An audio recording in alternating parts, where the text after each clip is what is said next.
Standard card. Kailangan natin ng dalawang black ace.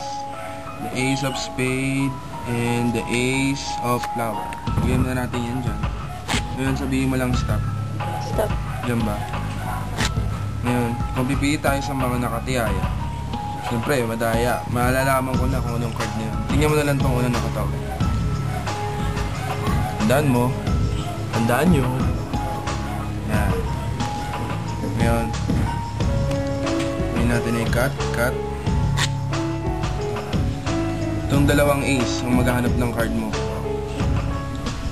Unang ace, just a wave. Yung unang ace na wala. Pangalawang ace, just a blow. Na wala. Okay, pababalikin na natin yung unang ace.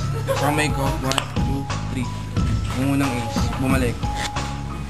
Yung pangalawang ace, nandito sa sleeve ko. Wala, joke lang, nandito. Ngayon, kukunin ko na yung card mo. Just sa top, 1, 2, 3. Sa gitna nun. Yung card mo. Queen, diamonds. Tama ba? Tama ba yung card? Tama. Hindi pa tapos kasi mo. Yung ace, kunin mo lang yung yung queen. Yung wave mo lang sa taas. Kasi pag winave mo yan, hindi ginawa ko tong 1, 2, 3. Makuha ko pa yung ibang ace. Sa gitna ng ibang ace. Dahil alam kong queen ang pipiliin mo.